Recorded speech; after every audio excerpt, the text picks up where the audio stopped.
Em dezembro, nós celebramos a chegada do Cristo. Sua vinda mudou tudo, desde a nossa forma de pensar e agir e até o nosso entendimento sobre Deus e sua criação.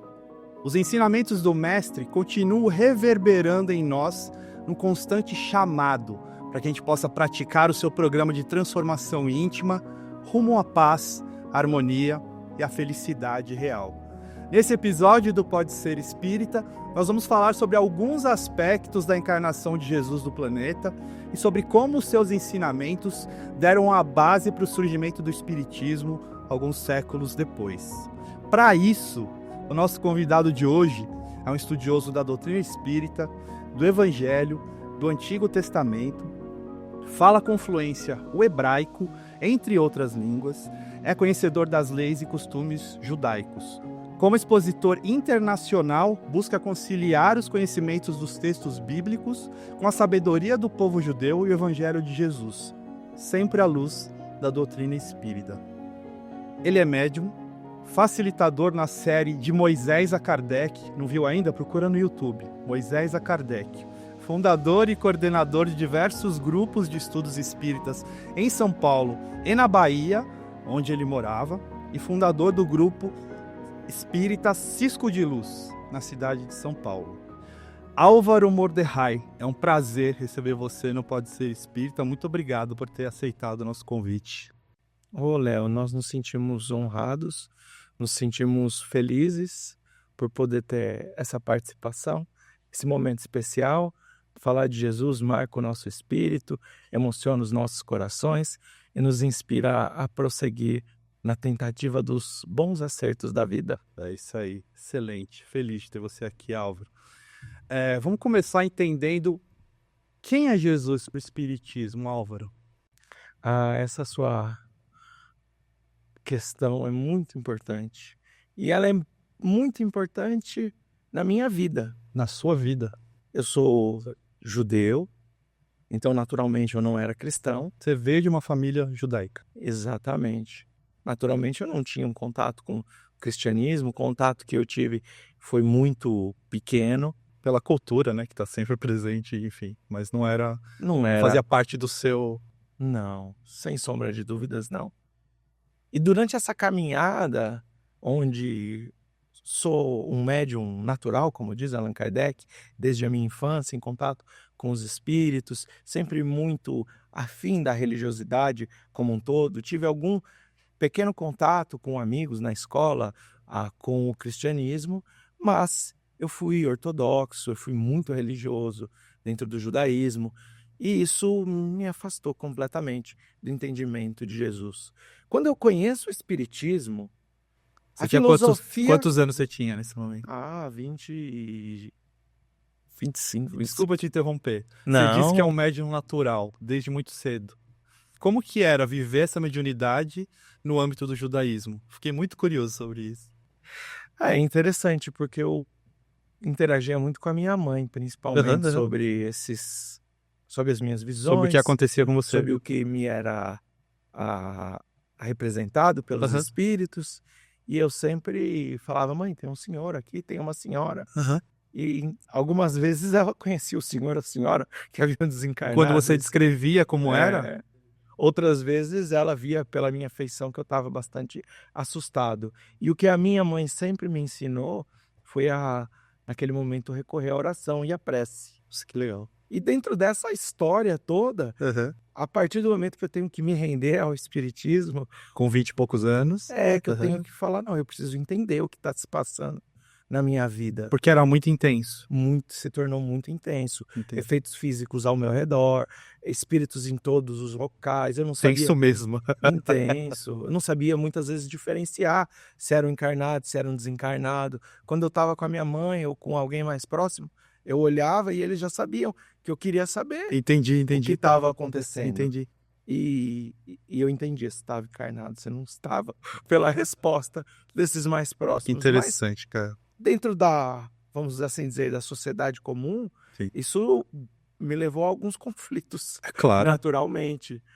E eu me deparei com o Livro dos Médiuns, recebi de presente, li, Falei, não, a filosofia, o entendimento de mediunidade, não tenho dúvida de nada. Tá tudo perfeito. Aham. Mas tinha um problema. Que era? Jesus. Tá. Qual a visão que o espiritismo tem de Jesus? Eu me rendi à filosofia Entendi. espírita, ao conhecimento dos espíritos, e ao mesmo tempo eu guardava dentro de mim aquela, mas por que Jesus? Mas não era um personagem que era parte... tinha presença forte na sua formação até então, é isso?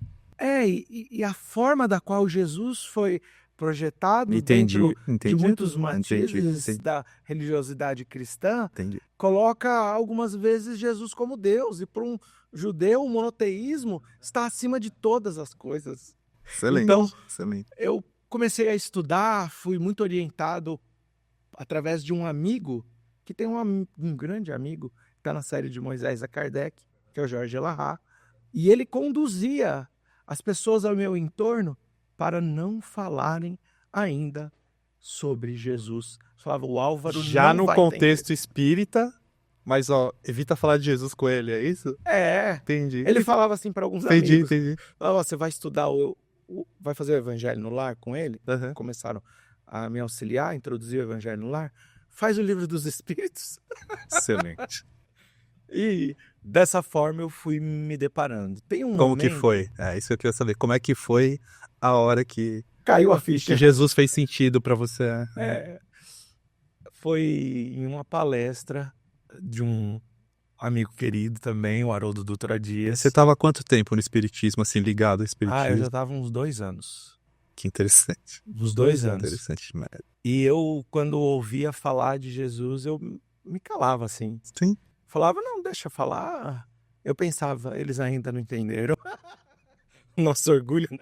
Não, a gente não é assim, Álvaro. E quando eu assisti a descrição desse seminário que o Haroldo faz lá nos Estados Unidos, sobre o livro A Caminho da Luz, onde ele traz a escala espírita, pergunta 100 a 113, Do Livro dos Espíritos, do Livro dos Espíritos, coloca a nossa trajetória, por assim dizer, as balizas dessa trajetória espiritual, da nossa evolução, dos diferentes níveis espirituais, daqueles que estão aqui encarnados. Do espírito, do momento em que ele é criado lá simples, sem nenhum aprendizado, ele foi fazendo esse caminho. Essa conexão, até chegar na condição de espíritos puros. E aí ele traz uma informação que eu nunca mais esqueci. Revista Espírita de 1868. A escala dos espíritos crísticos. E ele faz uma conexão ali com o primeiro capítulo do livro A Caminho da Luz, onde nos fala sobre espíritos que detêm as rédeas diretoras das humanidades, que são espíritos que alcançaram a condição de pureza e são eleitos pelo Senhor da vida, como diz Emmanuel, para nos conduzir. E vai dizer ele, esses espíritos se tornam infalíveis, até mesmo na carne. Quem está escrevendo isso é Allan Kardec, na Revista Espírita. E ele vai falar sobre essa escala espírita e explicar para nós. Estava explicando para mim mais uma multidão de espíritos muito ligados ao judaísmo, ao islamismo e assim por diante. Vai nos dizer o seguinte, olha, como Jesus, ele é o nosso governador planetário. Ele é o espírito que está sob a direção do nosso planeta. Mas existem outros bilhões de espíritos. Estes não são Deus, mas são criaturas, foram criados por Deus. Assim como Jesus alcançou essa posição no curso dos bilhões dos anos, nas múltiplas encarnações, a gente um dia vai alcançar isso. Ali eu falei, sim, assim tudo bem. Tudo se encaixou ali. Agora eu posso ouvir a sua mensagem. Era a forma como Jesus tinha sido apresentado até então para você. Era essa forma. Que tem a origem nas origens do cristianismo, né? Porque era necessário transformar Jesus nessa figura divina, porque era algo que se fazia, por exemplo, com imperadores, né? Imperadores romanos. Eles eram representantes divinos na Terra, chegados até como deuses mesmo, né? Então, quem estuda o Evangelho, o Novo Testamento, diz, por exemplo, quando Paulo chama Jesus de Nosso Senhor Jesus Cristo, que isso é altamente é desafiador, né? Porque só imperadores tinham essa alcunha de nosso Senhor, mas foi mais ou menos o que foi feito com a imagem de Jesus. Ele vira Deus e fica realmente, né? Para quem quer encontrar uma lógica. Imagina você que vinha do judaísmo, Deus único, aí tudo ali fez sentido. E hoje, como você enxerga, então, quem é Jesus? É esse espírito que atingiu esse nível de pureza e que por isso se tornou esse modelo, esse guia para nós? É Jesus em função dos seus esforços íntimos, pessoais, no curso dos bilhões de anos, porque a gente está falando de um espírito que se, assim como nos traz Emmanuel no próprio livro A Caminho da Luz, Sim. auxiliou junto com uma pleiade de espíritos crísticos desde a formação do planeta Terra, Ali ele já era, né? há 4,5 bilhões de anos, Jesus já era crístico. Sim, sim. Então a gente está falando de um espírito que caminhou por muitos bilhões de anos, que se encontra na mais plena capacidade de humildade para encarnar entre nós, na nossa condição ainda quase incapacitados, incipientes Em comparação com o espírito que já chegou nesse nível? de entendê-lo, de compreendê-lo, ele encarna entre nós para trazer a mensagem da redenção da humanidade. É o Espírito anunciado por todos os profetas. É o Espírito da qual Davi enunciou tantos cânticos, da qual Isaías traz toda a percepção do que seria o mundo dentro de uma linguagem extremamente parabólica. Sim. E para mim, judeu, é interessante essa análise, porque um dos 13 princípios do judaísmo é esperar a vinda do Messias por todos os dias. Sim, sim. E eu repetia isso por todos os dias. Quando eu percebi que o Messias havia passado sobre a terra, mas ainda não havia passado na terra do meu espírito, eu falei, eu preciso me render a essa mensagem. Agora eu posso dar a atenção que o Cristo necessita. E uma ideia que o Espiritismo nos traz sob um espírito que não apenas moralmente se encontra na mais profunda comunhão com Deus, que isso é completamente entendido dentro do judaísmo.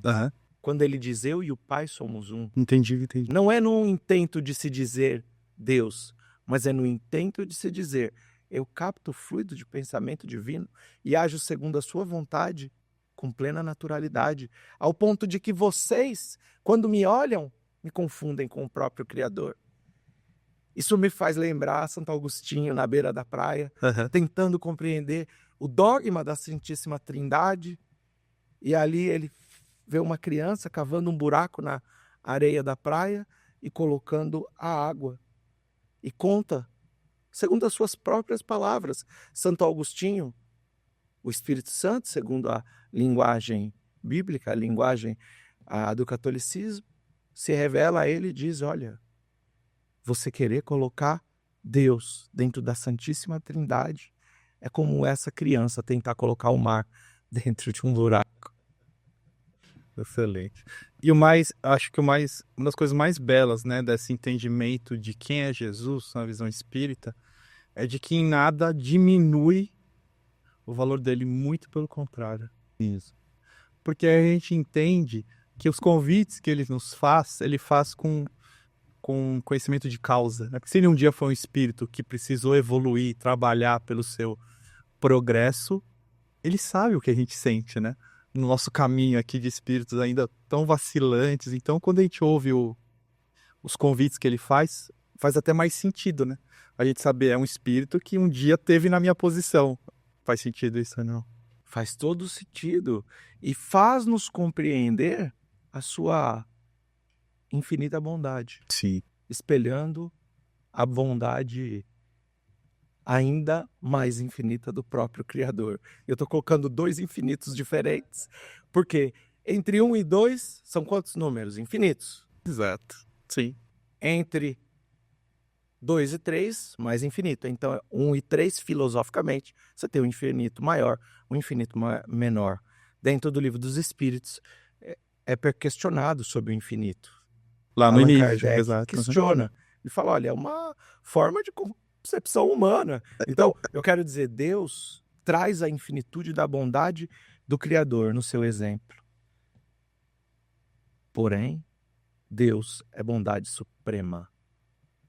Quando a gente recebe a bondade do Cristo, a gente vivifica na materialização da sua encarnação do Evangelho.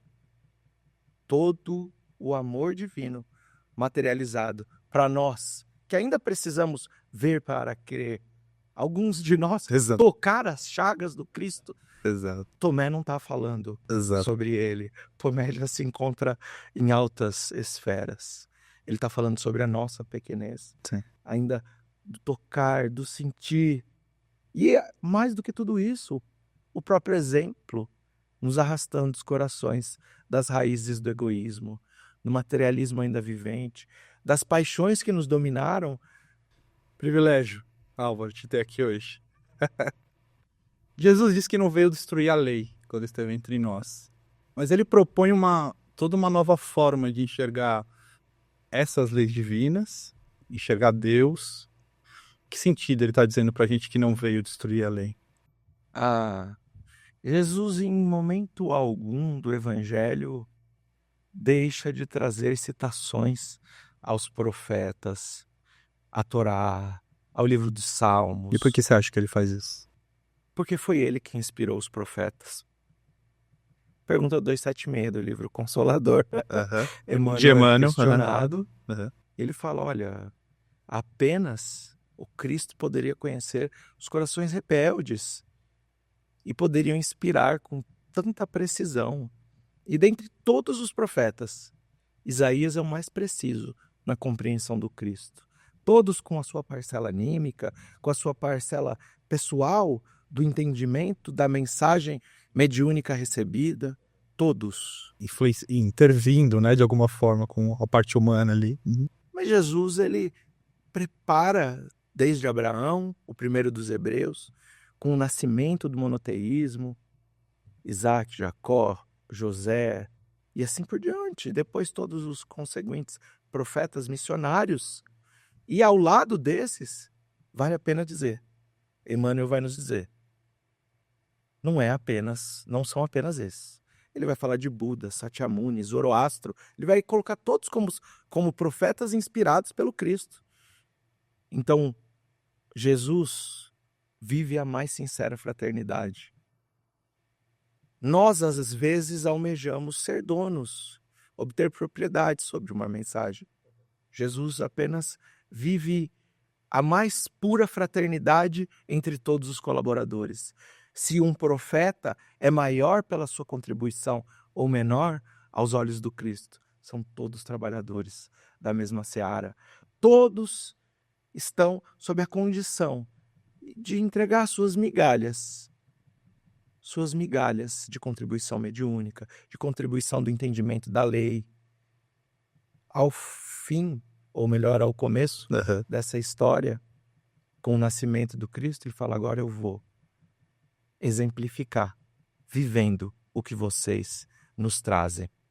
Eu viverei a mensagem para que ela se torne verdadeiramente imortal no psiquismo. E esse é o sentido de uma grande revelação, alterar o inconsciente coletivo. A mensagem do Cristo, da mesma forma que um dia a mensagem de Moisés alterou o inconsciente coletivo do planeta Terra e todos passaram a se organizar ao entorno de leis, passaram a enxergar direitos comuns. Hoje isso é natural ao mundo. Jesus passa, então, com o seu exemplo de vida, a trazer, por exemplo, o perdão, como uma mensagem que impactou o inconsciente coletivo. Mas eu sou materialista. Aonde você trabalha? Na psicologia. Fala-se sobre ressignificar as relações da qual se encontram diante do trauma. O que seria isso, se não uma das faces do perdão, a própria mensagem do Cristo? Sim. Impactando o nosso mundo moderno. E aqui, para nós, viva no exemplo do Cristo, que permitiu a imortalidade dessa mensagem como uma profecia e uma promessa a todos. Nenhum mais rebelde dos espíritos poderá refutar, nenhuma ovelha estará perdida. Todos os corações, sob o princípio de que o livre-arbítrio é fundamental, um dia dobrarão os seus joelhos, não à imagem, mas à mensagem vivida pelo Cristo. Excelente. Eu tô pegando um fôlego aqui, tá, pessoal? Tô pegando um fôlego aqui para tentar explicar para vocês, porque eu falo com você direto, né? Então, eu queria tentar explicar para vocês a vibração que a gente está envolvido aqui enquanto o Álvaro fala. Você falou desse momento que Jesus resolve chegar, né? Exemplificar, né? Que é o que leva a gente, enfim, ter a data que está próxima aí de comemoração de Natal e que a gente vai lembrar muito sobre isso, né?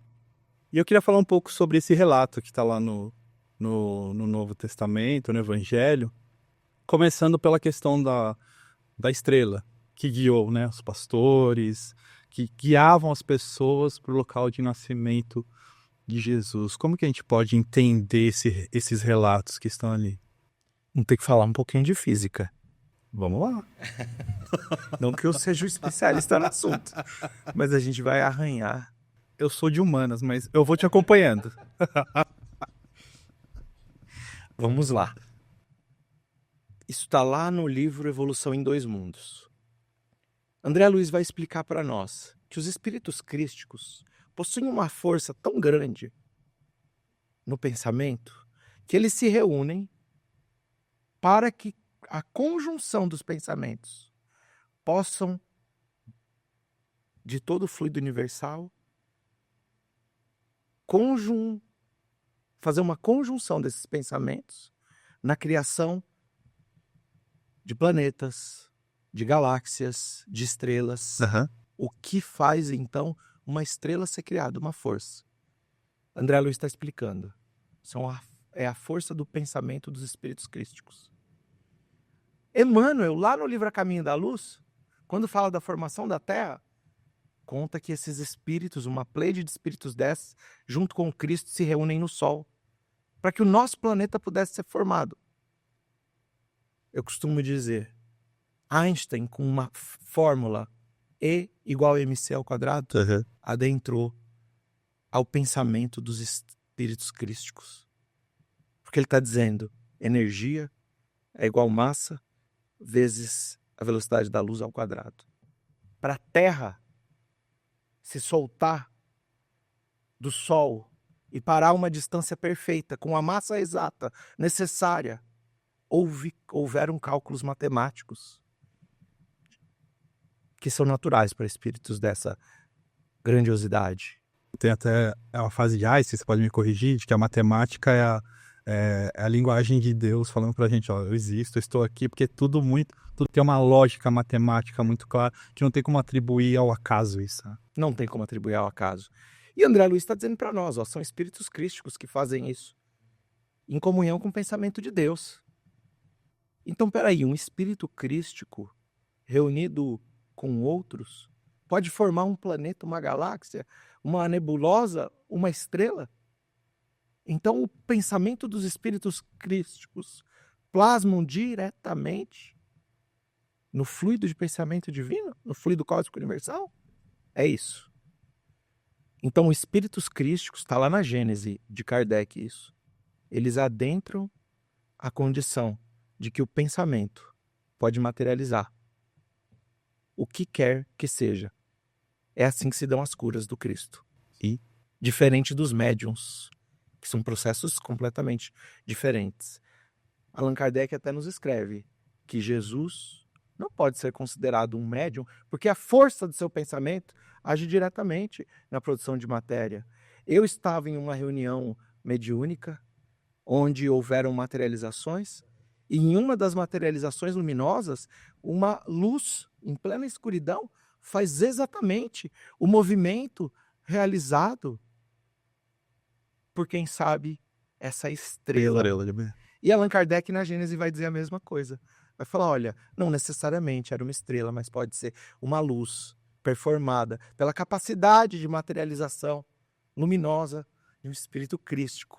Essa luz, ela veio até o centro da reunião e ela caiu e se apagou. Visto por todos, não foi uma evidência, é um fenômeno de materialização luminosa. Eu presenciei com muitos amigos queridos. Uhum. Então, o pensamento crístico e a representação do que é trazido por essa estrela é a natureza se curvando ao Senhor que coordenou a criação desde o princípio do tempo. Os animais vêm à manjedoura num sentido de reverência, não a idolatria da forma, mas a compreensão de que as próprias estrelas, a própria matéria, os seres vivos estariam ali venerando a mensagem que seria passada pelo exemplo do Cristo. E por que você acha que Jesus... A gente sabe que Jesus, a família de Jesus vai para Belém, porque ele nasce em Belém. Havia uma perseguição a crianças que estavam nascendo por parte de Herodes. Por que você acha que esse processo se deu ali? Óbvio que um nascimento como esse teria que ter todo um planejamento, né? Ah, olha a história do Antigo Testamento. Uhum. Moisés nasce em meio ao Egito Antigo. O povo de Israel tinha 400 anos aproximadamente, 430 de escravidão foram totalizados. Sim. Moisés nasce como libertador. O que é decretado pelo faraó? A morte das crianças. O faraó decreta que todas as crianças, os meninos, deveriam ser jogados no rio Nilo, afogados. Moisés, em egípcio antigo, significa o filho das águas, porque ele foi retirado pela filha do faraó da água do rio Nilo. Todas as vezes que nós empreendemos luz, existem forças contrárias, ainda pela condição natural da humanidade. De aprendizado, né? Nós estamos diante de uma perspectiva onde, da mesma forma que quiseram calar aquele que veio no sentido de libertador das consciências de um povo que se tornou escravo, não de algemas físicas, mas de algemas fluídicas, escravos do próprio espírito. As 10 pragas vêm como a ideia de uma dor gradual e crescente, a potencialidade da dor, a nos despertar. Moisés sendo o intermediário das 10 leis que são trazidas ali no Monte Sinai.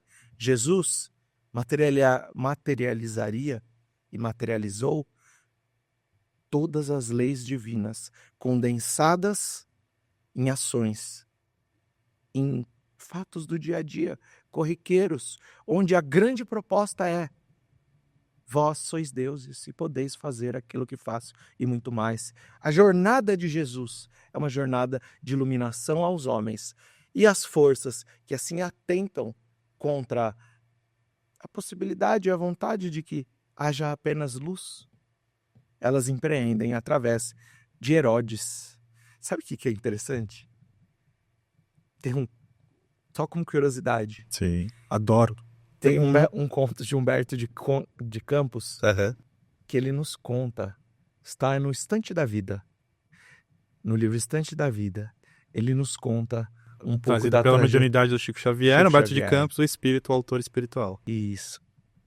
Ele nos traz ali uma referência de Herodes. Ele fala da crueldade de Herodes, a regeneração e o trabalho de Vicente de Paulo, que empreende a caridade e revoluciona o mundo pela sua compreensão do amor e da instituição organizada da caridade. Nós devemos isso na humanidade a esse missionário, a São Vicente de Paulo. Então isso é trazido por Humberto de Campos. Eu não estou dizendo que é encarnação ou não, mas é o exemplo utilizado por Humberto de Campos. Só que a gente nem tem, né, essa condição aqui, né? Não temos. Sim, um dia foi quem, mas é engraçado. É curioso, né? A gente gosta dessas fofoquinhas espirituais, porque ajudam a gente a entender que o progresso é real. Ajudam a gente a entender, muitas vezes, que ninguém vai ficar para sempre, né? Preso a esses seus erros. E aí Jesus nasce em Belém. Nasce em Belém. Uma mensagem fundamental do ponto de vista da teologia bíblica. Por quê? Porque Belém significa a casa do pão, Beit Lehem, em hebraico. A casa do pão. Que pão? O pão que alimenta o espírito. O povo de Israel desceu ao Egito porque tinha fome. Não a fome de cumprir a vontade de meu Pai, a fome que Jesus intitula ter. Jesus nasce aonde encontraria a humanidade. O nascimento da mensagem queria alimentar todos os espíritos famintos. Belém é a cidade, a única cidade onde nós encontramos uma das matriarcas do povo de Israel, Raquel, que tem uma história belíssima de doçura, de fraternidade, de servidão. É uma das mensagens mais belas do Antigo Testamento, ao lado de tantas outras. O espírito de Raquel. Jacó trabalhou 7 anos para se casar com ela. Labão, o pai de Raquel, entrega sua irmã para casar com ele. Ele se casa com a irmã, mas ele amava a Raquel. Ela pacientemente aguarda por mais 7 anos de trabalho, casa-se com Jacó. Ela era estéril, ela não podia ter filhos. Ela reza e pede a Deus, onde nasce uma das figuras, também um dos grandes missionários do Antigo Testamento, José, Yosef. Ela tem uma vida de devoção ao bem e à construção do processo de espiritualização. E quando todos os patriarcas e matriarcas morrem, desencarnam, eles são enterrados na Marpelá, em Hebron. Ela fala não. Quando nasce José, ela morre no parto e ela pede para ser enterrada em Belém. Por que Belém? E ali traz ela uma mensagem lindíssima. Quando o povo de Israel estiver vivendo o exílio, aqui é uma referência ao exílio da Babilônia, mas a gente pode colocar como exílio de nossas almas. Ali eu quero estar para consolar os aflitos. É a mensagem do Evangelho exemplificada por aquela que visualizou, que precedeu a vinda do Messias com a sua visão espiritual. Belo, né? Excelente. Tem toda uma simbologia que ajuda a gente a conectar, né? Com toda a preparação que foi feita, como você falou, talvez inspirada pelo próprio Cristo. Aí vem a infância de Jesus, que a gente tem poucas informações, não é?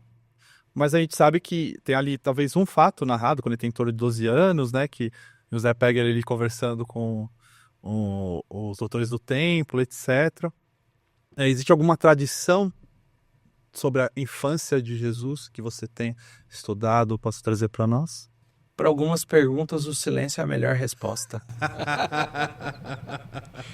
E o Evangelho com o silêncio. Entendi. Da infância de Jesus, da vida. Jesus, na realidade, até por volta dos 30 anos, é um grande eco em nossas consciências, mas que possui algumas pinceladas trazidas pelo evangelista Lucas, ressignificadas e colocadas na mediunidade de Chico Xavier através de Humberto de Campos no livro Boa Nova, onde tem 2 momentos que são muito importantes. Quando Jesus é apresentado no templo, numa cerimônia que se chama Pidyon Aben, o resgate do primogênito. Ele é levado... Que é uma tradição judaica. Então seus pais o levam. Ali tinha Simeão o justo. E Simeão, ele diz o evangelista Lucas, capítulo 2, ele estava ali com o Ruach HaKodesh, com o Espírito Santo, com a sua mediunidade aberta para a receptividade de uma percepção. A ele havia sido dito que ele não partiria da terra sem que seus olhos vissem o Salvador. Quando ele segura Jesus, é uma das falas belas do Evangelho, né? Fala agora, seu servo pode partir. Ele viu os olhos do Salvador da humanidade. Aqui é um dos momentos, mesmo na sua infância, Jesus não pôde esconder a sua grandiosidade. Quando ele é apresentado no templo, para outra cerimônia judaica, o Bar Mitzvah, ele encanta os doutores da lei, os trabalhadores do templo como um todo, pelo conhecimento da qual ele tratava, com tanta naturalidade, da lei revelada ali em um princípio pela Torá. Aos judeus, aquela revelação do Monte Sinai, tudo isso trazido com a autoridade moral, com a simplicidade, com o intelectualismo gigantesco, mas acessível a todos. Sim. Na simplicidade pura do seu coração. E Humberto de Campos vai dizer que depois desse episódio, a prima de Maria, Isabel, mãe de João Batista, Sim. prima ou parenta, me perdoa, parenta de Maria, mãe de João Batista, tem uma conversa íntima com Maria. E elas vão conversar, Isabel vai falar, eu me surpreendo com o João Batista. Eu quando procuro ele dentro do lar, ele se encontra junto das figueiras bravas, refletindo, meditando sobre a mensagem do Criador, sobre a vinda do Messias. Quando ele não se encontra ali, ele se encontra caminhando pelas estradas na sua grandiosidade, onde aquela atmosfera psíquica se tornava quase que a materializar o espírito do Messias pelo anúncio que seria dado por ele à humanidade. E Maria, ela vai dizer a nós, ali na mediunidade de Humberto de Campos, por Chico Xavier, e Jesus.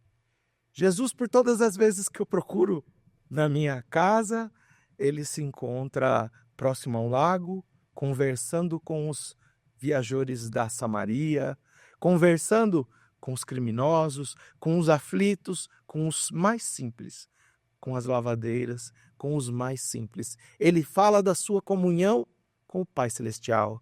Ele fala sobre o bem, sobre a esperança. E logo na sequência disso, é trazido que os doutores da lei, que aqueles que ali se encontravam no templo, procuram José e Maria e pedem para que Jesus permaneça. Jesus, com muita humildade, vai a seu pai e pede que eu possa trabalhar e servir junto de ti. O grande silêncio sobre esse momento é a resposta de que a sua mensagem vivida, ela deve ser significante nos momentos junto à simplicidade, à humildade, aos sofredores, nas situações corriqueiras do dia a dia. Jesus era justo, diz Humberto de Campos, quando plainava madeira. Ele trazia o exemplo de servir a Deus nas situações mais simples e cotidianas. A família como o símbolo do local onde a nossa servidão deve ser completa. Então, o silêncio sobre essa mensagem, ou melhor, as poucas informações, dizem muito sobre qual é o nosso propósito nesse mundo. Que é vivenciar isso nas ações cotidianas. Nas ações que, às cotidianas. Vezes, nós ainda, cristãos de uma maneira geral, aqui eu estou colocando, a gente ainda liga muito a vivência do evangelho a estar no templo, a estar esquecendo que é uma postura que a gente tem que assumir realmente diária, cotidiana. E aí Jesus chega na sua vida pública. Provavelmente sabendo, claro, que ele tinha noção de que aquele era o momento, sabendo que talvez ele não teria muito tempo, para poder trazer os ensinamentos, exemplificar os ensinamentos, porque logo, enfim, aquela postura ia chamar a atenção, ia causar problemas para ele. Ele estava ali respeitando, as leis do mundo nesse sentido.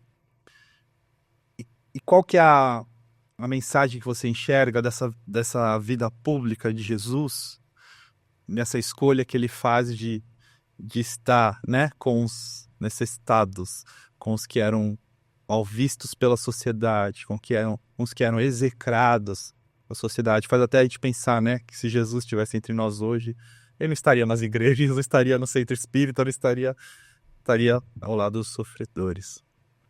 O que você pode falar pra gente sobre essa etapa da vida pública de Jesus? Tem uma frase de Madre Teresa de Calcutá que ela faz uma ponte entre esses dois momentos. E ela diz: é melhor mãos que trabalham e servem do que lábios que oram. A vida pública do Cristo é o convite àquilo que nós devemos fazer. É a exemplificação do seu chamado em nossas vidas. Capítulo 10 do Evangelho de Mateus é trazido o sermão dos discípulos ou apóstolos. Ali dentro desse sermão é trazido por Jesus: expulsai os demônios, curai os enfermos, dirigi-vos às ovelhas perdidas da casa do meu Pai. Vivam essa mensagem pela exemplificação real, não apenas, ou como diz Francisco de Assis, se necessário até mesmo com palavras, mas no exercício fraternal, ativo do bem. Jesus é visto por diversas vezes em suas preces, em suas reflexões. A frase de Madre Teresa não foi para desconstruir a necessidade da oração ou da reflexão ou do estudo, mas muito mais do que isso. É para dizer: não apenas oração, não apenas estudo, não apenas palavras, mas muito mais do que isso. Atos que inspiram palavras. Quando a gente viver isso, nós nos tornaremos cartas vivas do Evangelho. Nós nos tornaremos a concretização, a materialização da misericórdia, da bondade, da fraternidade, do amor, em ações simples que revelam o Evangelho e a presença do Espírito do Cristo. Não por termos nos tornados grandes capacitados, mas por estarmos na condição de compreender que pela simplicidade entregamos migalhas, pela humildade rogamos a Deus, mas jamais recuamos do servir ao próximo. A mensagem completa do Evangelho é o servir aos aflitos, é procurar aqueles que choram, é procurar os que estão nas dificuldades materiais, nas dificuldades psíquicas, nas dificuldades espirituais, e levar a esses aquilo que a gente ainda talvez não tenha encontrado em plenitude. O Chico adorava dizer: o espírita deve ser aquele que seca suas lágrimas às escondidas e se dirige a atender os sofredores.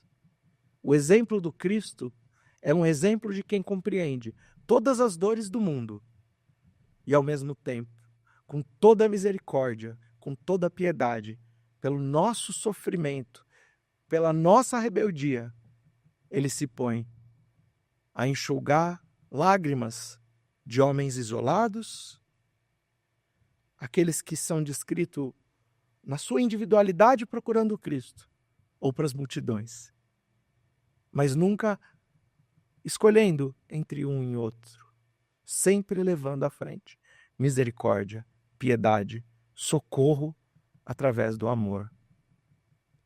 Essa é a vida pública do Cristo. A gente pode trazer N exemplos. Ficaria aqui até amanhã, mas esse é um resumo muito bem colocado. Qual você acha que era a função dos milagres? Do que a gente chama aqui de milagres, né, que o Espiritismo vai trazer principalmente na Gênesis com Allan Kardec, que nós estamos falando ali de leis naturais que a gente desconhece, mas que são considerados realmente derrogações das leis divinas, enfim, algo que chamava muito a atenção. Qual você acha que era a função que tinham os milagres? Jesus, quando toca o coração de um... Aqui a gente não usa mais o termo, mas eu vou usar o termo bíblico.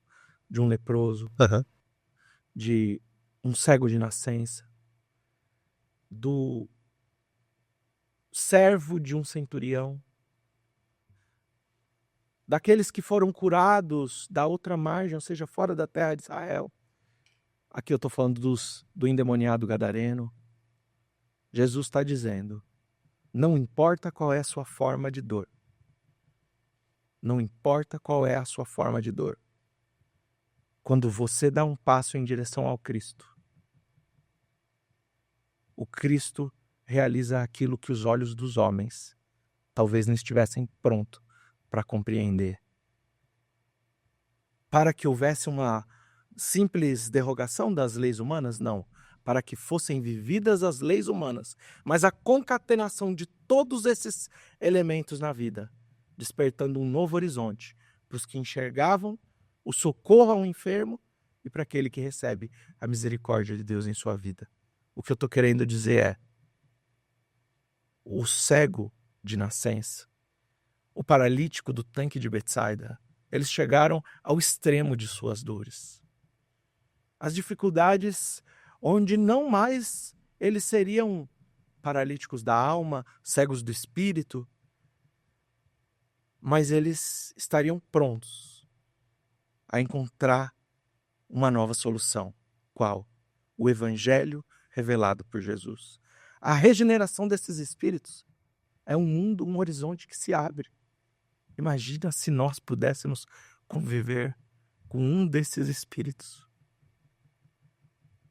que foram curados pelo Cristo, nas suas chagas, na sua obsessão. Zaqueu, quando ele revoluciona a sua vida, por um milagre do despertar de uma alma extremamente apegada aos bens materiais, ele vai trazer milênios de exemplificação do amor verdadeiro. A função dos milagres é impactar os nossos corações ainda endurecidos. Quem tiver olhos, vejam.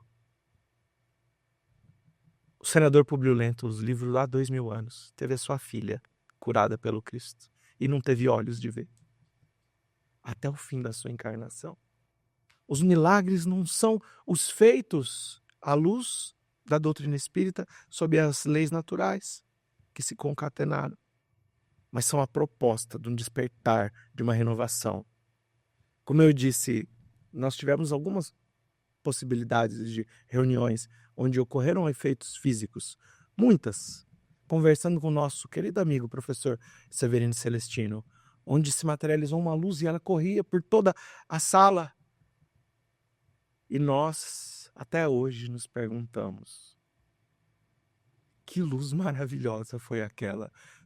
Nós conhecemos o Evangelho, nós vivemos, nós sabemos pelo estudo, mas contemplar algo extraordinário arrebata os nossos corações se tivermos olhos para ver, se tivermos ouvidos para ouvir.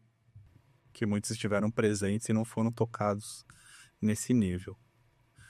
Jesus falou de conceitos que o Espiritismo nos traz. De alguma forma, Jesus falou de reencarnação, de alguma forma, Jesus falou de um mundo espiritual. Como você enxerga isso? Sem sombra de dúvidas. É importante a gente conceituar alguns elementos.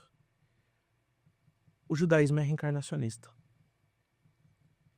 Emmanuel vai nos falar sobre a convivência de Moisés no alto ciclo dos iniciados do Egito, que tinham Desculpa te interromper. Você tinha essa noção quando era judeu? Sim. De que a reencarnação era uma realidade? Sim. Era natural para vocês? Sim, natural. Excelente. Natural. Interessante, né? Excelente. Porque às vezes a gente não tem essa percepção. Não temos, Mas Emmanuel explica isso de maneira muito racional. Era suficiente a realidade e a altivez do espírito de Moisés, mas ele conviveu no ciclo dos iniciados egípcios. Os iniciados egípcios, quando a gente lê lá o capítulo 4 do livro A Caminho da Luz, e Emmanuel descreve conhecimento de magnetismo, reencarnação, vida no plano espiritual, etc.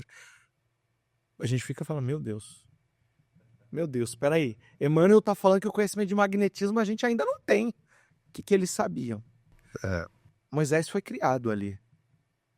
Quando ele realiza uma das tantas reuniões mediúnicas de efeito físico, de efeitos inteligentes, a mais famosa delas ali no Monte Sinai, com as tábuas da lei se materializando, com a séreta de broto, com o povo ouvindo por voz direta todos aqueles mandamentos, ali a reencarnação já era uma realidade. Não de todos, mas de um ciclo que se dedicava a esse entendimento. Quando Jesus tem um dos diálogos com um doutor da lei, com alguém de alto gabarito, em conhecimento do judaísmo, Nicodemos, ali ele dá uma bronca em Nicodemos.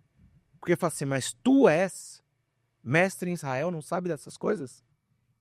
E as respostas de Jesus trazidas a Nicodemos, pasme, estão no livro de Eclesiastes. Jesus está respondendo com versículos trazidos pela mediunidade do rei Salomão. Não vês o vento que vai, retorna, ninguém sabe. Jesus está fazendo referência às leis naturais da vida. As árvores que brotam, morrem, renascem. A água que corre para o mar. Jesus faz referência ao livro de Eclesiastes. E o livro de Eclesiastes começa no 2º ou 3º versículo. Uma geração vai, outra geração vem. Uma geração de espíritos vai, outra encarna. Quase que contemporânea ao tempo de Jesus, nós temos uma das obras que chama o Livro do Esplendor, Zohar, que é a base da Kabbalah, que fala abertamente sobre a reencarnação. Jesus fala sobre a reencarnação.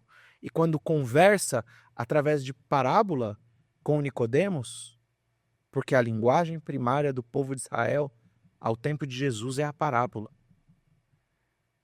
Ele fala sobre renascer da água,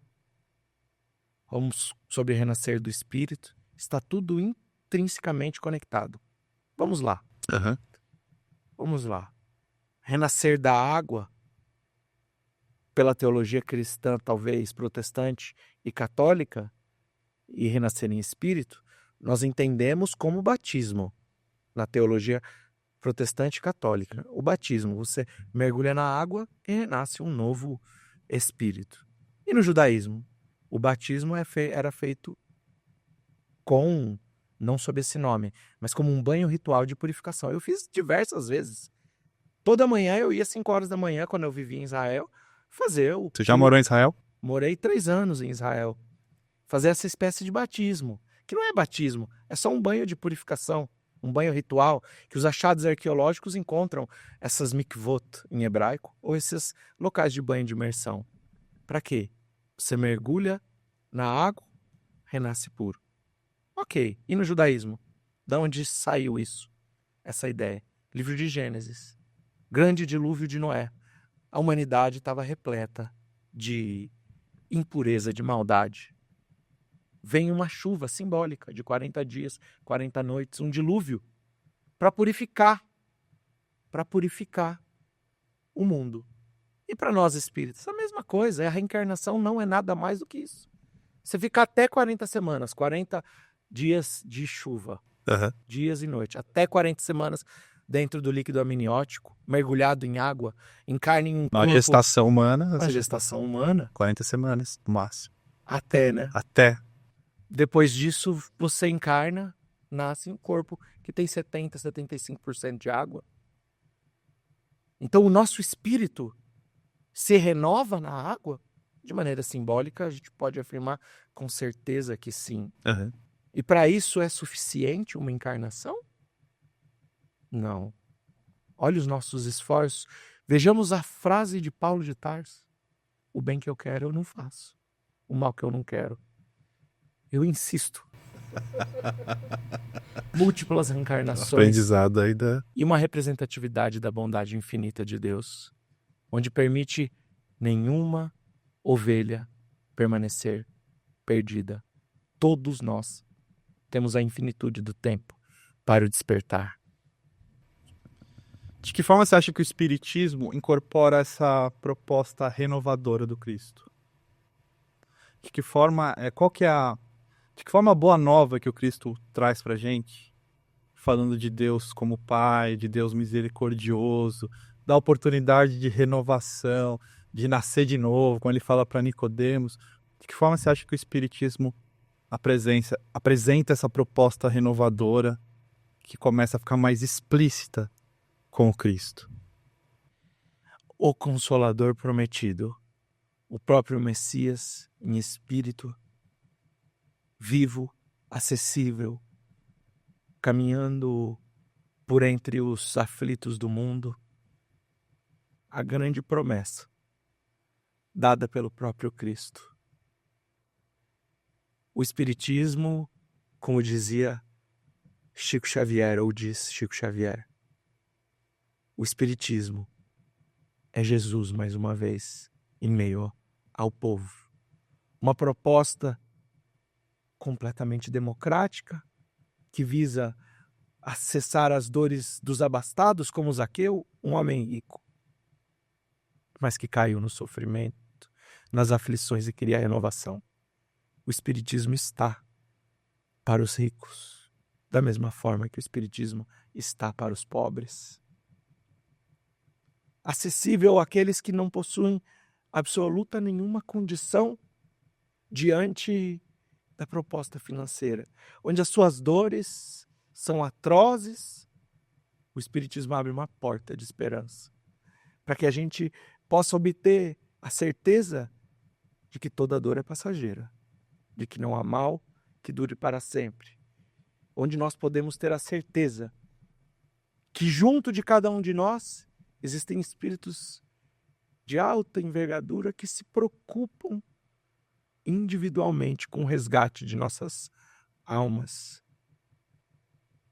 com o consolo das nossas dores, com a proposta de renovação que, se hoje eu não posso, eu tenho a infinitude dos tempos e as múltiplas encarnações. A certeza de que toda a dor do mundo é um aguilhão que nos impulsiona em direção à procura de um fardo mais leve, se as minhas dores estão demasiadas. Esse fardo mais leve a gente encontrou nos milagres trazidos pelo Cristo na mensagem consoladora, na vida do intercâmbio com os espíritos, dentro da mediunidade explicada por Allan Kardec, dentro da possibilidade de reconhecer, não importa qual foi o tamanho do seu erro, não importa qual é o tamanho da culpa que você carregue, o Espiritismo tem uma resposta consoladora, tem uma esperança no amanhã. Se nós pudéssemos dizer, como um grande amigo querido, seu Carlos Sanches, lá de Campo Grande, conviveu com o Chico, e todos os dias a gente encontra com ele, ele diz, Feliz Natal! Ele fala, todo dia é Natal, todo dia é dia de vivermos o renascer do Cristo em nossos espíritos, em nosso coração. O Espiritismo é a proposta de resgate a todas as ovelhas perdidas. É a maior de todas as respostas que os sofredores procuram. É o Consolador prometido, explicando as dores, a razão do nosso viver, explicando o porquê da fraternidade, do amor ao próximo, trazendo o perdão às ofensas e muito mais do que isso, o amor aos inimigos, contemplados no reduto da família, contemplados no esforço máximo de caminhada que nós devemos obter. A caridade, fora ela, não há salvação. O universalismo de todas as mensagens, cada um de nós igualmente importantes. Quem sabe os desprezados pelos olhos humanos, alguns dos maiores dentre o mundo. Existe mensagem mais bela do que essa? E aí acho que resume para a gente, na nossa visão, qual seria a importância do Natal. Você falou um pouco sobre isso, né? De reviver, de trazer, de se esforçar para manter o Cristo perto, não só como algo a ser admirado, né? Vai ser visto e colocado em prática todos os convites que ele nos faz. O que você enxerga? De que forma você enxerga o Natal nesse contexto? O nascimento do Cristo em nossos espíritos. Não uma reunião de mesa farta, apenas aos convidados que eu amo. Mas quem sabe a reunião que Cristo foi tantas vezes criticado com os pecadores, os insolentes, os publicanos. Quem sabe se comemorado com os nossos familiares, não diante apenas da celebração de uma data de reunião familiar, mas uma data onde eu almejo viver o perdão a muitos, a aproximação de todos, a conjunção de uma reunião em nome do Cristo. Porque foi prometido por Jesus, onde tiverem 2 ou mais reunidos em meu nome, ali eu estarei. Então o nascimento, na ceia de Natal, no tarde de Natal, no dia de Natal e na consequência de todos os próximos dias do ano, com Jesus renascendo a nos inspirar ao socorro aos aflitos. O Natal é o convite da renovação, do nascimento do Cristo, a abertura dos nossos olhos para que possamos enxergá-lo na figura de um sofredor. Álvaro, eu ficaria mais tempo aqui com você, mas acho que a gente tem um conteúdo profundo, emocionante, instrutivo para quem estiver assistindo a gente agora aí nessa época, que a gente acaba ficando um pouco mais sensível, aberto a essas mensagens. E eu não sei se eu consigo explicar em palavras a honra, a felicidade que você trouxe pra gente estar aqui hoje falando sobre Jesus. Muito, muito obrigado, Van. Agradecemos aos bons espíritos que trouxeram a sua vibração aqui nessa tarde especial ao seu lado. Muito obrigado pelo convite. Tarde especial, conteúdo especial para você. Te agradece a sua companhia. Se você está ouvindo a gente no Spotify, deixa lá a sua classificação, no YouTube, aquela coisa toda, né? Curte, compartilha, segue o nosso canal, ativa a notificação para saber quando vou ter novos episódios. Acompanhe o Álvaro, ele tem essa série muito legal no YouTube de Moisés a Kardec. Ele tem esse livro aqui também, que a gente nem acabou falando durante o programa, mas vocês viram, né, o quanto deve ser interessante. O livro chamado As Parábolas de Jesus, Visão Judaico-Cristã Espírita, de autoria do Álvaro e do Severino Celestino da Silva. Então vocês já viram que, pela nossa conversa, tem muito conteúdo bom para a gente acompanhar. Obrigado por estar com a gente. Como eu sempre falo, esse conteúdo é desenvolvido por um grupo grande de pessoas. Eu sou só a ponta do iceberg. E a gente agradece a sua companhia, porque isso aqui é feito com muito carinho para você. A gente te espera no próximo episódio. Até mais.